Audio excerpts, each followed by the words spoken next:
1 Samuel, capítulo 16, versículo 7. Glória a Jesus. A Bíblia diz assim: porém, o Senhor disse a Samuel: não atentes para a sua aparência, nem para a altura da sua estatura, porque o tenho rejeitado, porque o Senhor não vê como vê o homem, pois o homem vê o que está diante dos olhos, porém o Senhor olha para o coração. Amado e eterno Deus, Pai de amor e graça, nos ajude, Senhor, a sermos também tão cheios do Teu Espírito Santo, que possamos olhar além dos sentidos naturais, encontrar lá dentro almas, sentimentos e desejos, Senhor, no coração de cada um, de ser melhor. Às vezes o exterior está tão cheio de problemas, mas o interior clama por uma mudança. Os nossos olhos saibam compreender isso, que cada um de nós possamos entender isso muito bem, Senhor. Derrama sobre nós o Teu Espírito Santo em porção dobrada, para que tenhamos esse discernimento dentro de nós, possamos tirar os olhos das aparências e buscarmos realmente a santidade real e verdadeira no dia a dia, Senhor, em nome de Jesus Cristo. Amém. Podeis assentar, meus irmãos.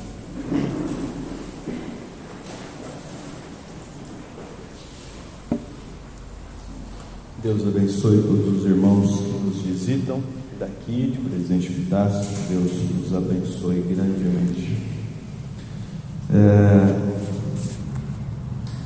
Nós vamos meditar um pouquinho neste capítulo 16, vamos assim bem pausadamente. Tem dias que são pesados, né? A gente parece que acorda em uma batalha, espiritualmente falando, não é fácil, mas eu conto com as suas orações também.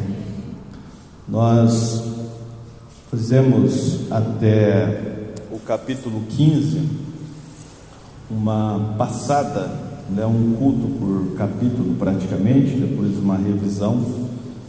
Não sei se Deus nos deixará prosseguir desta maneira, uma vez que vai se agregando muita coisa nesses versículos e capítulos seguintes, e talvez fiquemos mais de um culto em cada um deles.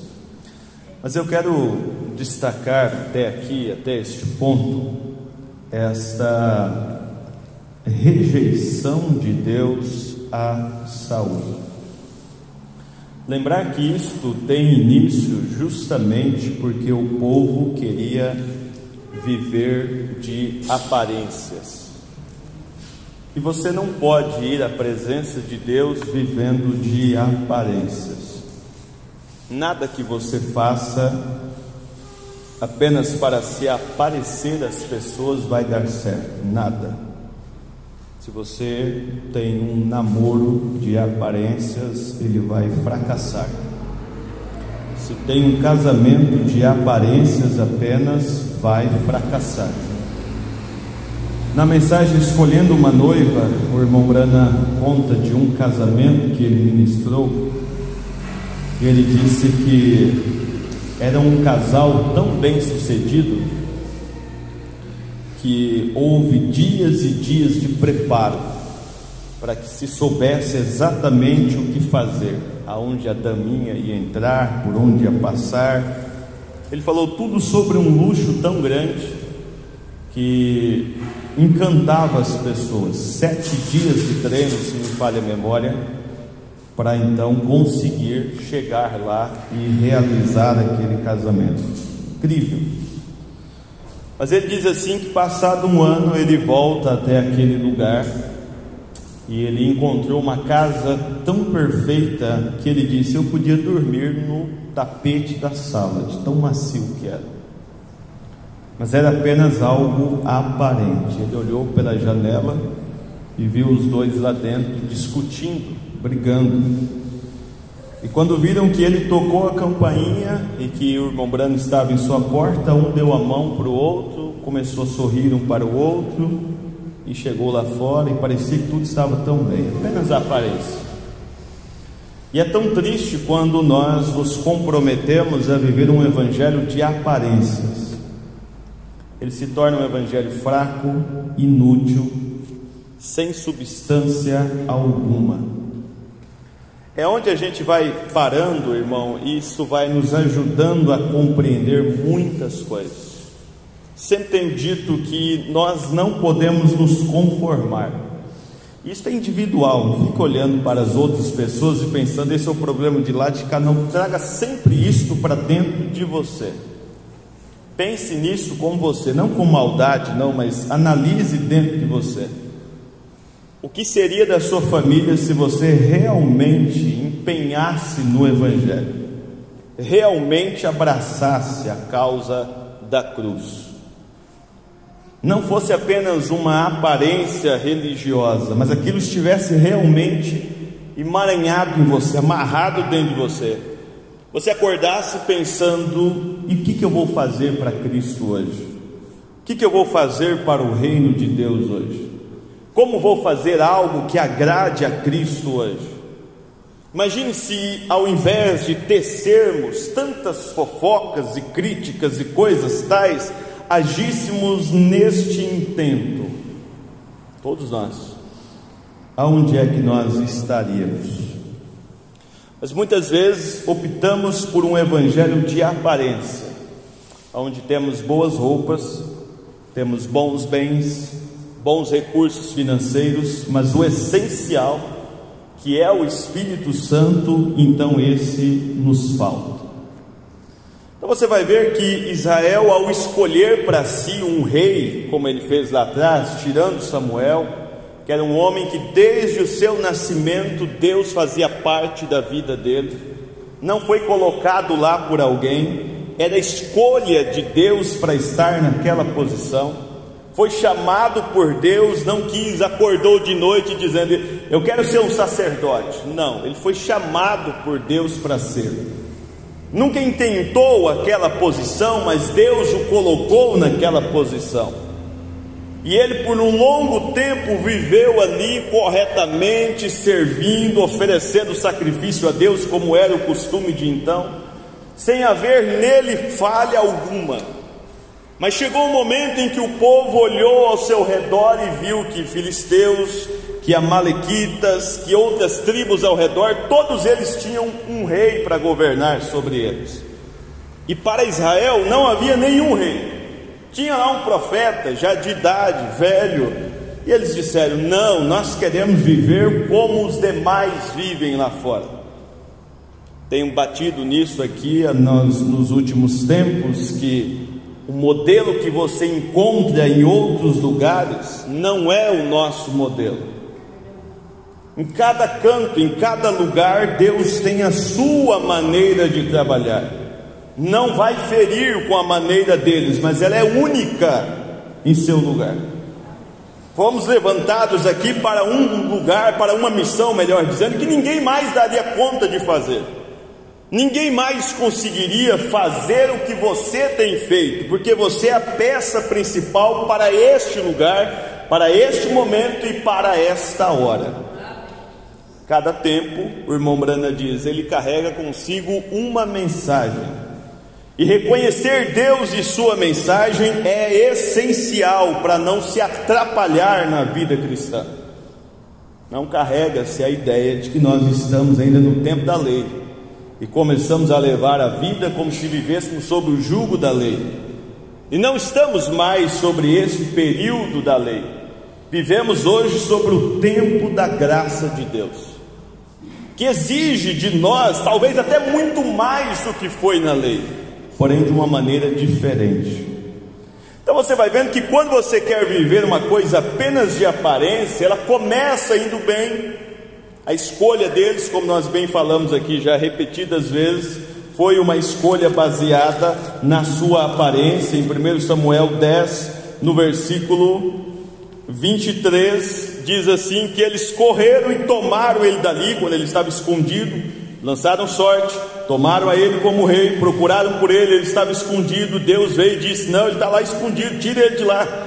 E foram e tornaram e tomaram ele daquele lugar que estava escondido. O 23 diz: e pôs-se no meio do povo, e era mais alto do que todo o povo, desde o ombro para cima. Era um homem que você olhava e dizia: ei, que camarada forte é esse, que aparência de rei que esse camarada tem. Ele tem que ser o nosso rei, ele tem que ser o nosso líder. Ele é completo, ele é perfeito, ele tem isso, ele sabe, ele conhece, ele é bonzinho. Mas Deus não escolhe desta maneira. Você vai ver que este erro aqui atrás vai se desenrolar por mais alguns capítulos, sempre gerando prejuízos, até chegar aqui, no capítulo 16, onde agora sim, Deus vai tomar para si o seu homem, fazer a sua escolha. E é interessante você pensar que a igreja, irmão, de um modo geral, o evangelho de um modo geral, o cristão de um modo geral, mesmo que ele conheça bem as escrituras, ele tem que tomar muito cuidado ao decidir sobre algo.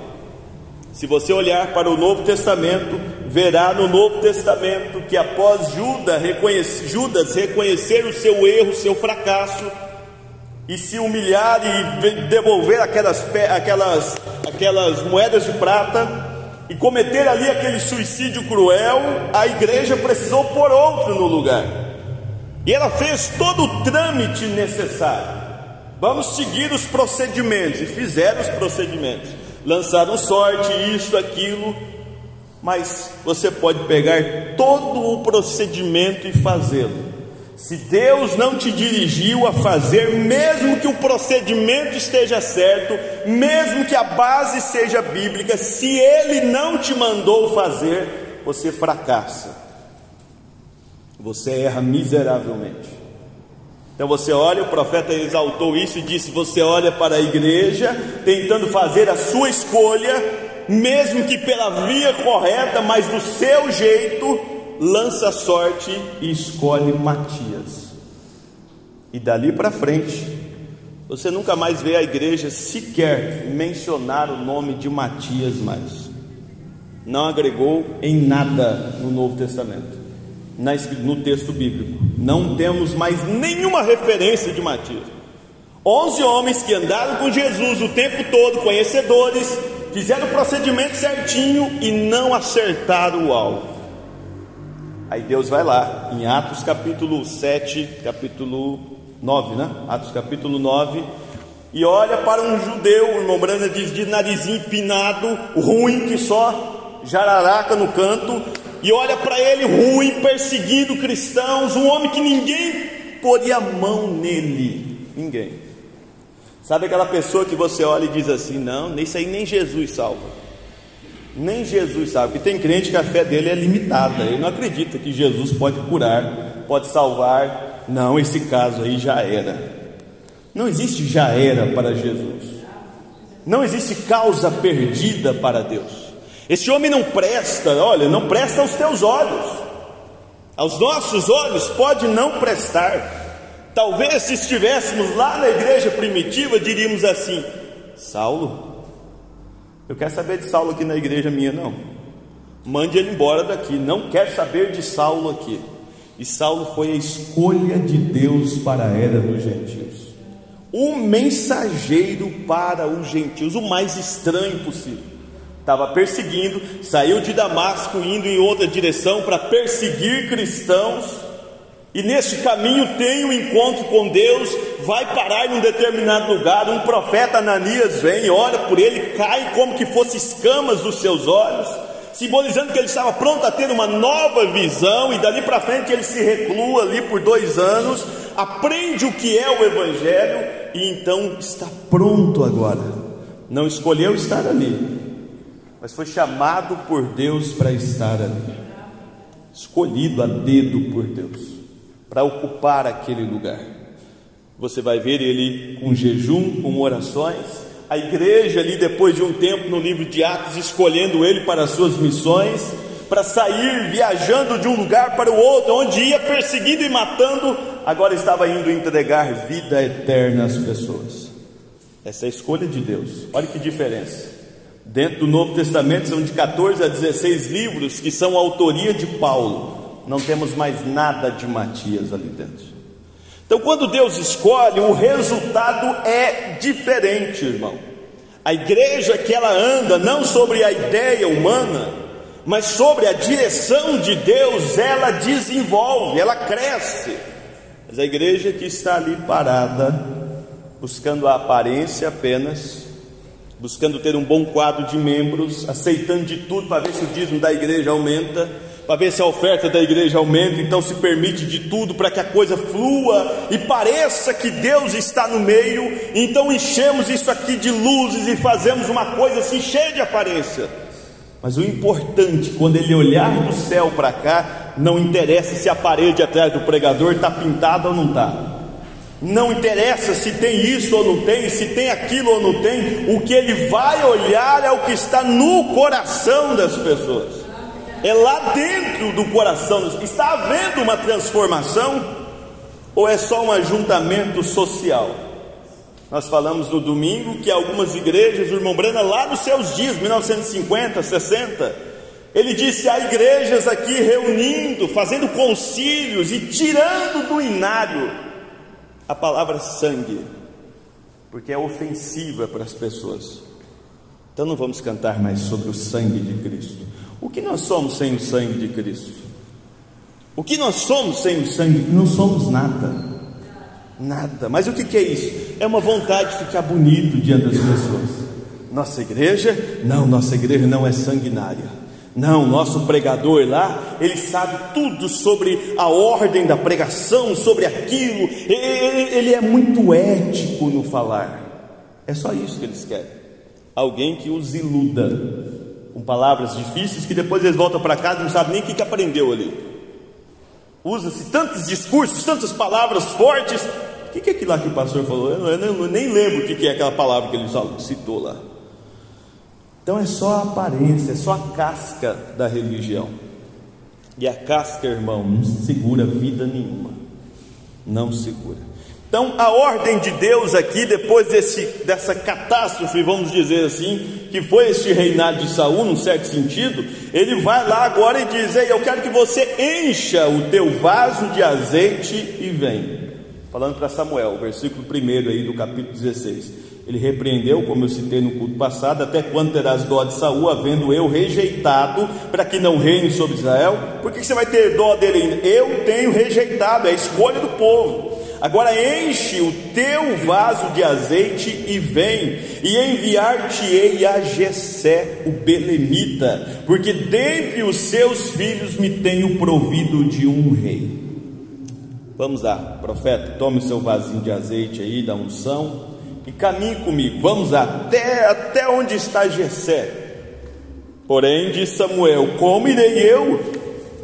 O homem tem sempre essa dificuldade de obedecer a Deus. Imagine Deus vir a um profeta que durante toda a sua vida viveu em submissão à palavra de Deus, entendeu e viu Deus fazendo coisas incríveis, descendo sobre o ministério dele e operando coisas incríveis, trovejando de bênçãos no meio do arraial inimigo. Viu tantas coisas, mas agora ele estava temendo por Saul. Ele disse: como irei eu? Pois ouvindo Saul, ele vai me matar. Será que Deus não pode cuidar de um homem? Será que Deus não poderia cuidar do seu profeta? Hein? Está temendo Saul, é Deus quem está mandando ir, é Deus com ele e ele com medo. Ô irmão, por que temos tanto medo assim das pessoas, das ações, das instituições? Está aí, vai chegar a hora de um aperto tão grande, em que você será colocado no canto da parede e vai dizer: e aí, o que você crê aí, companheiro? O que você crê? Hein? Você vai tentar disfarçar? Viver de uma aparência? Não, não. Nosso evangelho é um evangelho assim. Não, seja sincero, então diga logo: nós somos o evangelho frouxo. Nós vivemos uma coisa, falamos uma coisa, mas vivemos outra. Temos medo. Não, vai chegar uma hora em que você vai ter que ter a sua posição cristã. Vem cá, você vai viver para Cristo mesmo? Há irmãos ao redor do mundo dando lições para todos nós. Lições. Eu vi há poucos dias atrás um outro testemunho desse, muito parecido. É muito comum disso acontecer, não é repetitivo não, é porque é extremamente comum de acontecer isso. Pessoas postas dentro de uma vala, pai com esposa, com filhos, e o soldado de fora olhando para o camaradinha, olhando para o filhinho dele, e dizendo: como que é o nome dele? É fulano. Você vai negar Cristo? Não, pum, na cabeça do menino. Ali assim, sabe o que é na frente do pai? E aí, vai negar? Seu evangelho é real ou é frouxo? Que tipo de fé você tem? Você suporta isso mesmo? Olha, irmão, nós estamos num tempo em que você tem que medir as palavras, porque senão o irmão sai do culto todo dodóizinho, vai para casa magoado: eu não vou fazer mais nada não, ai, me feriu. Eu não sei como que você vai suportar quando estas horas chegarem. Eu li a mensagem, mas foi tão dura. Eu não sei como é que você vai suportar quando tais acontecimentos baterem na porta da sua casa. Suporta, será? Se Deus vir amanhã e mandar uma prova sobre sua vida e te faltar o alimento, o que você vai fazer? Vai reunir ao redor da mesa e orar? Tem gente que não ora nem com alimento. O filho estranhou. Uma vez eu ouvi um testemunho, o filho dizendo para o pai: o senhor não vai orar hoje não? O senhor só ora o dia que tem visita? O senhor não ora outro dia? Disse assim na cara: o senhor não vai orar outro dia não? Só ora o dia que tem visita? Quer fazer média com os outros, com os visitantes? Nunca. Irmão, é triste, é uma aparência, sabe? Então seja honesto, chega assim: irmão, não vou orar não, porque os outros dias também não oram não, viu? Vou fingir para o senhor não, eu não oro em dia nenhum aqui nessa casa aqui. Não finja não, irmão. Não fique dando uma de santo quando na verdade você não é. Não, seja honesto com você. Deus, tem misericórdia de mim. Não tenho sido o que deveria ser, tem misericórdia de mim. Esta aparência engana aqui embaixo. Olha lá que engana, viu? Olha lá se engana. Eu vi um pastor dizendo esses dias atrás: olha, o motivo de vermos muitos da nossa própria família, isso não é só filho não, é a família inteira, viu? Família inteira não conseguir acompanhar você à igreja, é porque ela sabe quem você é lá mesmo, na sua casa. Aqui dentro, eu brinco sempre, né? E todos, eu estou falando incluindo-me a minha aqui também. Todos nós aqui, só falta aquela auréola de anjo em cima de nós. Aqui dentro nós somos uns anjinhos. Eita nós, rapaz, falta uma luz brilhando, um coral de anjos cantando do nosso lado. Mas o problema é quando nós saímos daqui, às vezes na porta da igreja, gente, na porta da igreja, já está arranhando um com o outro, vai para casa brigando dentro do carro, chega em casa brigando: cadê minha janta? Briga com a mulher por causa de uma janta, o dia inteiro ali para preparar. Sabe, parece que toda a atmosfera do culto joga fora assim como se fosse nada. O filho vê isso, a esposa vê isso, o marido vê isso. Vai chegar uma hora e falar assim: rapaz, isso aí é só conversa fiada, isso aí não está servindo de nada, está mudando nada isso aí, não está mudando nada isso.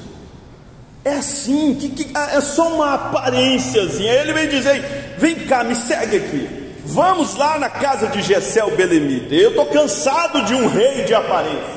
Estou cansado de uma escolha assim apenas pela aparência das pessoas. Vamos lá. E ele disse: olha, então disse o Senhor: tome aí uma bezerra das vacas em tuas mãos e dize: vim para sacrificar ao Senhor. Então convidarás Gesel ao sacrifício e eu te farei saber o que hás de fazer. Eu te farei saber, Samuel, o que você vai fazer. Você é profeta, mas você não vai fazer nada enquanto eu não dirigir você a fazer. Aí para naquilo novamente, né? A pressa nossa. Tem que tomar uma posição, tem que fazer, mulher, logo isso. A mãe sabe o momento que o filho está vivendo, sabe, ela sabe a hora. Se a mãe não percebeu isso ainda, ela machuca o filho dela desnecessariamente. Se o pai não entendeu o momento do filho, ele machuca o filho desnecessariamente. Tem pai valente, eu sou o dono da casa, e vai lá e fala coisas, e faz coisas. Se soubesse esperar um pouquinho, sabe, o próprio quadro se desenrolaria, e você teria um ambiente muito mais favorável para aquilo. Mas nós somos tão turrões, irmão, tão agressivos, para umas coisas é tão valente, para outras, oxalá que fosse também valente. E convidarás Jessé ao sacrifício, eu te farei saber o que hás de fazer, e ungir-me-ás a quem eu te disser. Não vai ungindo os outros à torta e direito, não. Eu vou te dizer quem é que você vai ungir. Imagine se Israel lá atrás dissesse: olha, eu quero um rei, mas vamos fazer o seguinte, vamos consultar ao Senhor primeiro. Samuel, você nos ajuda nisso? Vamos fazer o procedimento certo, vamos buscar de Deus, saber se é a vontade dele que tenhamos um rei agora ou não. Deus conduziria a situação. Mas não é assim que nós fazemos. Nós costumamos tomar uma decisão e depois correr atrás de Deus e dizer: agora vem cá, Senhor, conserta isso aqui para mim que eu fiz aqui, ó. Olha como seria diferente se primeiramente tivesse vindo a Deus: Senhor, pode me conduzir daqui para frente, eu gostaria de chegar nesse ponto, é possível? Isso acrescentará alguma coisa para mim? Ah, pastor, mas Deus demora muito. Pastor Joaquim Gonçalves, num dos seus últimos cultos, diz assim: é preferível andar lentamente com Deus do que correndo sem Ele. É preferível andar lentamente com Deus, um passinho por vez, do que sair correndo lá e depois chegar lá na frente e descobrir que Deus ficou para trás. Não é porque Ele é lerdo, não, é porque Ele não acompanha você nas suas palhaçadas, não acompanha você nas suas escolhas erradas. Não, vou fazer aqui, eu brinco sempre com os irmãos lá, vou fazer uma dívida aqui, ó, vou comprar esse copo aqui, está custando 10 mil reais, eu não tenho, só recebo 1.000, mas vou comprar esse copo de 10 mil, e Jesus vai me ajudar a pagar. Vai nada. Você que entrou, não foi? Você não fez uma oração para aquilo, você não buscou a Deus para aquilo, agora você vai resolver isso sozinho. Trabalhe, faça hora extra, lute para cá e para lá. Você não buscou a Deus. Irmãos, a coisa vai tão além. Às vezes você vê dentro da igreja, você vê um problema surgir e você está esperando. Cadê? Não vai procurar o pastor, não. Você só fica sabendo por terceiros. E você fica esperando. Oh, meu Deus. Você não sabe se chega nesse irmão, se a conversa é verdadeira, se não é, já gera um problema tão grande também. E você fica ali, não, esse irmão, ele tem confiança no ministro que ele tem. Ele não vai esconder isso, não, ele vai chegar lá e vai contar o que está acontecendo. E você fica esperando. E aí quando chega, a coisa está fervendo, pegando fogo. Ah, eu não sei mais o que fazer. Pois é. Por que não procurou lá quando estava começando? Por que espera a coisa derrubar inteirinho, o casamento chegar a ficar por um fiozinho? Aí vem: pastor, conserta isso aqui agora. 10 anos você está cortando com a tesoura do seu casamento, como é que vai retalhar isso em uma noite? Não tem como. Aí você diz às pessoas: vamos orar e buscar uma direção de Deus para fazer. Não, orar vai demorar demais. Já vão lá, já brigam, já quer consertar no murro, no grito, e aí joga tudo fora. O pastor não me ajudou. Eu não tenho poder mágico, irmão. Eu só posso fazer o que Ele dirige a fazer. Se Ele não me der uma direção para ir lá e dizer alguma coisa, o que eu vou fazer num lugar desse? O que eu vou ajudar? Que jeito? Eu sou tão falho como você. Se Ele não falar a mim, não há o que eu fazer por você.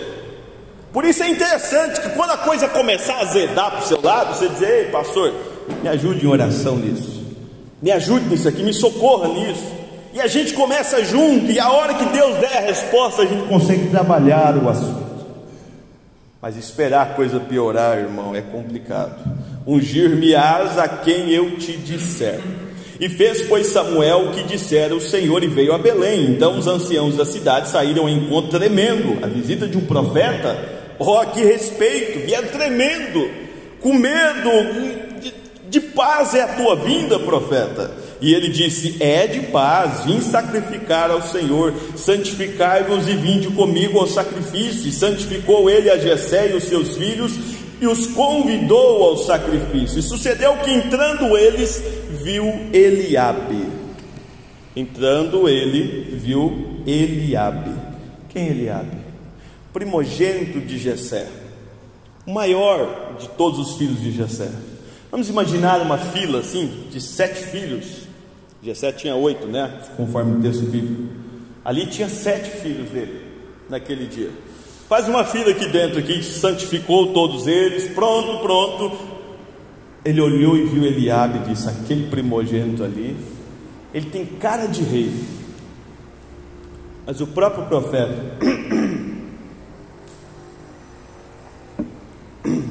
o próprio profeta estava pensando como o povo pensou lá atrás. Ele é mais alto, mais belo, olha a aparência dele, vai ser ele, vai ser Eliabe, ele tem aparência de rei. Certamente, é o versículo 6, e sucedeu que, entrando eles, viu a Eliabe e disse: certamente está perante o Senhor o seu ungido. Deve ser Eliabe. Eliabe tem uma aparência muito boa. Aí o versículo 7 vem e diz: porém o Senhor disse a Samuel, o profeta: não atentes para a sua aparência. Samuel, você não acabou de ver isso acontecer agora, Samuel, com Saul? Você já vai errar de novo. E você vai ver que é sempre o grande erro nosso é esse. A Bíblia está ali, ela é clara, ela é objetiva, mas você olha para ela e continua escolhendo o errado. O homem é assim, a inclinação dele é para o erro todo o tempo. Se ele não buscar uma sintonia viva com Deus diariamente, ele sai de um problema e cai no mesmo problema, ele sai de um erro e cai no mesmo erro, ele sai de uma dificuldade e cai na mesma dificuldade o tempo todo. Se ele não conhecer o que Deus tem para lhe dar, irmão, tem pessoas que dizem: eu creio nas promessas da Bíblia. Conte uma, ele não sabe. Ele está que nem papagaio, só repetindo o que os outros dizem. Mas ele não sabe o que a Bíblia tem para ele. Qual é o benefício do viver cristão? Não sei. Eu acho que é legal ir na igreja. Não é legal ir na igreja. A igreja é um lugar de ouvir, de amizades sinceras, reais. Mas nós estamos aqui porque é legal. Estamos aqui porque aqui a palavra é falada e essa palavra gera benefícios. Desprende você do mundo, ensina você como agradar o teu Criador. Não é só pela aparência. Aí ele vem e diz: não atente para a sua aparência, nem para a altura da sua estatura. Ele é grandão aí, mas não quer ter olho para isso, porque o tenho rejeitado. Tem boa aparência, tem altura de rei, mas eu tenho rejeitado. Não estou olhando para isso, porque o Senhor não vê como vê o homem, pois o homem vê o que está diante dos olhos, a aparência, porém o Senhor olha para o coração. Ele olha lá dentro, no interior. O exterior engana tanto, irmão, que me fez lembrar aqui agora do irmão Brana, quando ele esteve na primeira reunião dele no meio pentecostal. Ele teve a sua fundamentação e foi durante muitos anos da Igreja Batista, lá no comecinho do seu ministério. E uma certa feita, ele voltando de um lugar de pesca, se me falha a memória, ele encontrou com um carro, e aquele carro tinha uma placa ali, um dizer, convidando para um encontro pentecostal. E ele seguiu aquele carro. Ele disse: eu vou lá, nunca assisti uma reunião pentecostal, eu vou ver como que isso é. Sentou bem para trás lá, para ficar meio escondido do povo, e aí foi ouvindo. Aquele culto começou, e quando chegou na hora da pregação, anunciaram lá do púlpito: olha, o pastor fulano vai pregar. Um senhorzinho de idade já. Ele disse que no coração dele, ele disse assim: mas tanta gente nova ali, e vai pôr um senhorzinho desse, vamos ter um português nosso assim, né? Como se fosse assim, vai pôr aquele velhinho vai ler a Bíblia, vai cochilar em cima da Bíblia. Não, tinha que ser aquele novo ali, tinha que ser aquele rapaz assim, tinha que ser aquele moreno lá do canto, tinha que ser... A cabeça dele foi pensando essas coisas. E ele diz: irmão, quando o culto começou, não deu 5, 10 minutos, aquele pregador pulava quase mais alto do que o púlpito. E ele incendiou aquele lugar com a sua pregação, com a sua mensagem. Quer dizer, você sempre olha, irmão, em qualquer coisa, os seus olhos identificam uma coisa que nem sempre é a realidade. Olha para a igreja, nós, muitas vezes, Você vai ver pessoas que você diz: esse daí é o Jesus amado. É BO, é problema, é dificuldade, mas você não sabe o que está lá dentro. Olha, vamos pegar aqui entre nós, hein? Dos que nós conhecemos, Epitácio aqui, quantas boas pessoas já passaram, pessoas que eu considerava particularmente muito melhores do que eu. Eu dizia: meu Deus do céu, eu vou sair da igreja e o irmão fulano vai estar aí o tempo todo. A gente tinha isso na mente. Olha que conduta exemplar. Saíram, nunca mais sequer voltaram à casa de Deus. A nossa visão se engana tão facilmente. Eu conheci um precioso irmão que ele era tão amável, tão assim, sabe, e lia essas mensagens, e olha, você chegava perto dele, o assunto dele era mensagem. Um dia chegou na igreja dele, pegou a pilha de mensagem dele, porra, lá disse: eu não quero saber disso aqui na minha casa, mas não, vou embora. Você não conhece o que está lá dentro. Não conhece.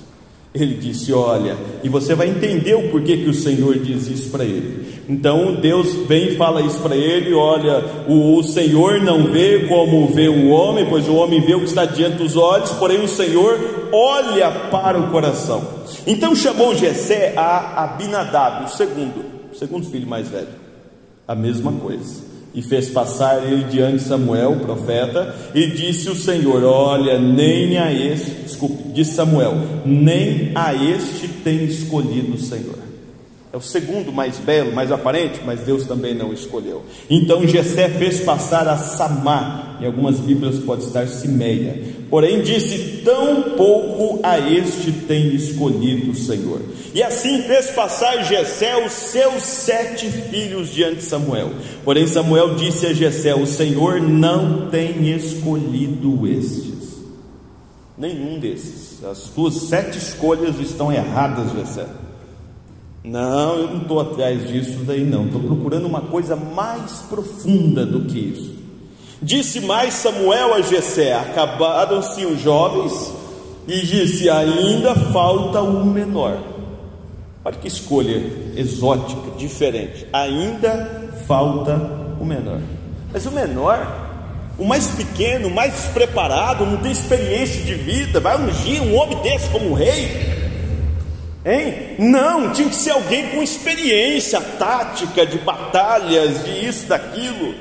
Não, eu quero um menor. Chame o menor. E veio o menor. E ainda falta o menor, e eis que apacenta as ovelhas. E disse, pois, Samuel a Jessé: envia e mande-o chamar, porquanto não nos assentaremos em roda da mesa até que ele venha aqui. Então mandou em busca dele e o trouxe. Era ruivo, formoso de semblante, de boa presença. Não era despreparado num certo sentido. E disse o Senhor: olha, levanta-te e unge-o, porque este mesmo é. Passou todos os maiorais, sabe? E isso é um tipo tão perfeito da igreja de Cristo, irmão, tão perfeito, porque Jesus vem em São Mateus 11:25 e diz assim, olha, se você puder abrir aí a sua Bíblia, vamos ler essa passagem juntos. São Mateus 11:25. Se você tem em casa a mensagem Liderança do Espírito de Deus, parágrafo 15, ele vai contar isso que eu mencionei para você também. São Mateus 11, versículo 25. Deixa eu só ver se eu citei certo nisso. O jugo de Jesus. Aí ele vem, o próprio Senhor Jesus, e diz: naquele tempo, respondendo Jesus, disse: graças te dou, ó Pai, Senhor do céu e da terra, que ocultaste estas coisas de sábios, de instruídos, e as revelastes aos pequeninos. Aos pequeninos. Aí você pega a mensagem para nós hoje, passou por cima de grandes instituições religiosas, passou por teólogos, passou por estudantes natos da Bíblia, que poderiam pegar esse mesmo texto que eu peguei aqui e destrinchar isso de uma forma que deixaria a gente de boca aberta, trazer a origem das palavras e o grego e isso e aquilo, formar algo aqui tão incrível, tão mais rápido do que eu consigo, tão melhor do que tenho procurado fazer. Mas ainda assim isso passou por cima de todos eles, para chegar até onde eu e você estamos. Ninguém mais quis isso. Não foi, o irmão Branham chegou a dizer, não é uma escolha nossa, mas Deus escolheu a mim e a você. Deus foi quem nos chamou. Nunca na vida diríamos amém para a palavra de Deus. Nosso coração é mau o tempo todo, a ponto de que se você não cuidar um pouquinho da sua vida, você joga ela toda fora. Você briga, se não tiver Deus no teu coração, todo dia você arruma uma briga, todo dia tem uma discussão, todo dia tem um motivo para acabar com tudo. Mas Deus em você está te mudando, está chamando você, preparando você, arrancando esses torrões da sua natureza, limpando você, cuidando deste seu temperamento e trabalhando você, porque Ele quer você para a obra dEle. Você crê nisso, irmão? Passou por cima de muita gente preparada e chegou até nós. E você diz, ei, então nós somos despreparados? Você podia ser antes, mas agora a própria palavra está preparando você para estar com Ele. É uma preparação, é um aprendizado todos os dias. Leia sua Bíblia, você vai aprender dela todos os dias. Ela vai te ensinar a ter o controle necessário que o crente precisa para vencer essa era fria e morna que nós estamos. Morna de incertezas, de angústias, de depressões severas, de pessoas que não sabem para onde ir. Adolescentes hoje, todo vigor, toda saúde, toda disposição de vida, estão machucados, estão doentes, estão enfermos, porque não há um rumo certo para eles. Não conseguem encontrar um caminho. Irmão, aí Deus vem a nós, nos encontra ali onde nós estávamos, nos levanta da condição que tem e mostra para nós, olha, você era assim, um homem cego, um perdido, andando aí à deriva, mas eu resgatei você, eu paguei um preço por você, e o que eu quero para você é uma vida eterna.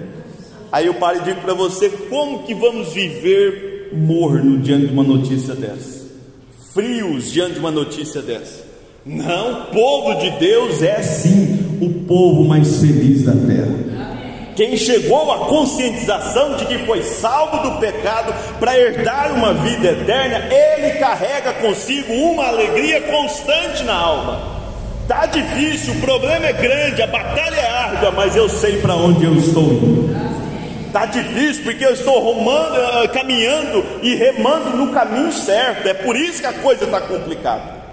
Porque se você for no mesmo rumo do mundo, o barquinho corre ladeira abaixo. Mas ir para o céu, tomar a posição e dizer assim, eu vou viver a minha vida para o Senhor.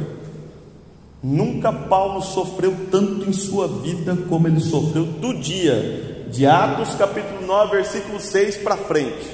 Naufrágios, açoites, nudez, fome, passou tudo isso, mas terminou a sua vida dizendo, combati o bom combate, terminei a carreira e guardei a minha fé. Essa é a certeza, eu sei para onde eu estou indo. Para mim o viver é Cristo, o morrer é ganho. Se eu partir daqui dessa terra hoje, amém, para mim o viver é Cristo. Essa era a certeza que ele tinha, irmão. Não era um homem complexado, não era um homem cheio de mimimi na vida, não, ele sabia para que ele foi chamado. E eu espero que você entenda que você foi chamado para ser diferente nesta era. Não é para ser um denominacional apenas, um igrejeiro, um esquenta-banco de igreja. Não fomos chamados para isso. Fomos chamados para emitir a luz do Evangelho nessa era final. Pequenos como somos, mas não é o tamanho da coisa. Não, o profeta diz numa dessas últimas mensagens, não é o tamanho do cão, é o tamanho da briga dentro daquele cão. A vontade de vencer que está aqui dentro, que Deus colocou dentro de nós. Meu pai, nenhum de nós aqui tem um estudo teológico avançado, nenhum de nós. Não conseguimos malemar pronunciar as palavras, por mais que tentamos fazer certo, hora e meia escapa alguma coisinha que você diz, ei, esse camarada está falando errado nessa palavra, não é desse jeito que pronuncia, está escapando uma coisinha ou outra. Olha, nós somos tão pequenos diante desse povo, mas o Deus que está conosco não é pequeno. Esse é o ponto-chave. Pode ser difícil a sua vida, sua casa pode ser a casa mais simples da cidade, mas ela tem Jesus dentro dela. Essa é a sua diferença, irmão. É por isso que você tem que acordar de manhã feliz, dizer: ei, talvez ninguém na minha casa creia como eu, mas eu sei que Jesus está aqui. Não posso viver um dia triste, Jesus está aqui. A batalha está complicada, mas eu sei que Ele está aqui. Ele me chamou, Ele me preparou, me capacitou para viver isso. É o que você vai ver Ele fazer com Davi. Olha, levanta, unge-o, porque este mesmo é. É esse daí que eu preciso para a batalha. É deste homem que eu necessito. Aí o versículo 13, onde nós vamos terminar nele aqui, diz: então Samuel tomou o vaso de azeite e ungiu no meio dos seus irmãos. E aí vem um grande problema. Ah, como é difícil você ver Deus usar um e não usar você, abençoar a um e não abençoar você. Ai, ai, ai, gera uma inveja. Por que não fui eu? Por que não sou eu? É o porquê que Deus não escolhe Eliabe, não escolhe Abinadab, não escolhe Samar. Eliabe lá na frente é o primeiro a dizer assim: o que você está fazendo aqui no meio aqui do exército? Cadê as ovelhas do pai que você devia estar cuidando? Ele era rei, ele nem sequer respeitava a unção de um profeta sobre ele. É assim, quando não se reconhece, sabe, não encontra-se o seu lugar. Esse é o efeito. Você olha e diz assim, naturalmente, tinha que ser Eliabe, mas Deus olhou lá dentro e diz: Eliabe é mau, Eliabe é invejoso. É por isso que Eliabe não vai ser chamado. Eliabe não reconhece o lugar dele. Eliabe não, eu sei que lá na frente Eliabe vai mostrar as cartinhas dele, vai revelar quem ele é lá na frente. Ô irmão, é a coisa mais difícil, gente do céu, você olhar e dizer assim: Davi rei. Esse profeta, será que esse profeta está bem na cabeça? Ele já é velho. Nós vemos aqui atrás o povo dizendo: o senhor já é velho, então nós queremos um rei no seu lugar. Será que Samuel está certo? Será que o profeta está certo? Colocar esse menino aqui. Mas dentro do coração daquele menino tinha muito mais de Deus do que nos mais velhos ali, no Eliabe, no Abinadab, no Samar e nos demais. Ô irmão, era só parar e tirar o ódio, tirar a amargura, tirar a inveja, tirar o ciúme, tirar a vontade de ser grande, e sentar e pensar: dentro de todo Israel, o profeta veio aqui dentro da nossa casa e ungiu ao nosso irmão rei. É para ser privilégio para eles, privilégio para eles. Mas quando o profeta diz: quando não se conhece o sobrenatural, você o rejeita sempre, sempre, é sempre aquele espinho na carne o tempo todo. Deus vai lá e trabalha no coração daquele marido, daquele esposo. Se a mulher não souber o que é o Espírito Santo, é um brigueiro sem fim. A ponto do profeta dizer assim: olha, se Deus desse realmente a você, você que ora muito, Jesus, derrama sobre o meu marido o Espírito Santo. Se Deus desse realmente o Espírito Santo ao seu esposo, eu não sei se você suportaria isso. Ele teria uma ação tão diferente. Será que você está pronta para andar com alguém que tem o Espírito Santo? Hein? Aceitar isso, olhar e dizer: ei, ali está um rei como foi Acabe, olhar e ver um Elias tisbita surgir do meio do nada, um homem andando enrolado em pelos, em peles de carneiro e tudo mais, e chegar e dizer: olha, Deus disse isso e isso, mas eu sou rei, eu vou ter que ouvir você enrolado numa pele de ovelha?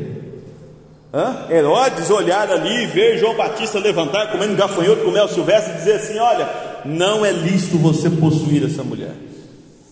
O sentimento dele cresceu, o orgulho dele. Quem é ele para falar comigo? Quem é este homem para dizer para mim o que devo fazer? Tem muito crente assim, viu? Muito crente assim. Irmão, assim, quem é você para falar isso para mim? O irmão vai ajudar, um conselho. Menino, é um coice tão severo. O coitadinho volta sem rumo para casa. Tão severo. Não consegue parar e dizer: é Deus nesse homem, é Deus nesse homem, é Deus nesse louvor, é Deus naquela pregação. Sai-se. O profeta diz aqui, não vou ler, senão nós vamos passar muito tempo, até fechar, senão o pregador com Bíblia é complicado. O profeta diz nessa mensagem, liderança do Espírito Santo: o que você veio buscar de Deus, Ele vai te dar. O que você veio pela palavra, Deus vai falar com você na palavra.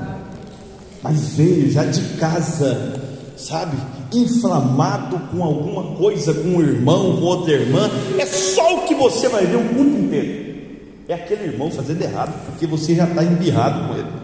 Eu brinco sempre, é que nem carro, quando você quer comprar um carro, você nunca viu um Fusca amarelo, aí você diz, eu quero comprar um Fusca amarelo, aí parece dentro do Kim só tem Fusca amarelo, cada esquina que você vê tem um Fusca, você fala, mas parece que não tinha tudo isso de Fusca, mas porque seus olhos buscam só aquilo que você quer. Se você não vem para a igreja, irmão, buscando mais de Deus sobre você, nunca vai obter. Nunca vai obter. Mas se você sai de casa dizendo, Deus, eu estou indo lá, Senhor, olhe, fale comigo. Fale comigo, eu não sei mais o que fazer. Me ajuda, Senhor, fale comigo, eu não quero ver mais nada, só quero ver o Senhor. Aí você vai ver a coisa fluir corretamente. Não quero ver o que é aquele irmão ali, que eu tenho aquela pirra, aquelas coisas, me ajude a superar isso. Quem pede isso? Nós estamos num tempo assim, as pessoas não pedem, Deus, tire a raiz de amargura do meu coração. São raras as orações assim. Tira a raiz de amargura do meu coração, tira o ódio, tira o sentimento. Me ajude a amar o próximo, me ajude a amar e orar até pelos meus inimigos, Senhor. Me ajude a fazer isto. São raras as orações assim. Então, irmão, é hora de você parar e pensar assim: olha, Senhor, não quero viver um evangelho de aparência, em que venho à igreja, mantenho uma postura bem bonita diante dos irmãos, mas o meu coração está cheio de ódio, de amargura, de raiva. Se eu pudesse quebrar a cara dele, eu quebrava. Se eu pudesse arrebentar no meio, eu arrebentava. Ô irmão, aonde você acha que você vai chegar assim? Volto a dizer, engana a gente aqui embaixo, engana, ilude a gente aqui embaixo, mas Ele está vendo todas essas coisas. Esse deve ser o seu temor, o seu medo. Ele está vendo, você sozinho na sua casa, sozinho, Ele está te vendo. Ele te vê, e aí? É com Ele que você tem que se preocupar, é com Ele que você tem que dizer: Deus, me ajude, Senhor, me perdoe, não me deixe agir mais da forma como tenho agido, me ajude a ser realmente um cristão. Amém? Você deseja isso, irmão? Senhor, me ajude a ser realmente um cristão. Eu creio que não, por mim mesmo talvez nem estaria aqui. O Senhor nos chamou, o Senhor nos resgatou, o Senhor tirou de nós o desejo pelo mundo, o desejo pela bagunça do mundo, pelas coisas do mundo. O Senhor tirou de nós e nos colocou aqui. Então, Senhor, cuida de nós até o dia da sua vinda. Amém? Seja essa a nossa oração, que Ele nos ajude a ser cada vez mais fiéis ao propósito, cada vez mais fiéis à sua palavra.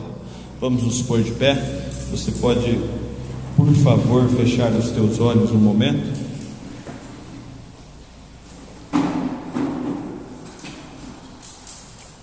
Deixa um solo para mim ali, irmão, fazendo favor.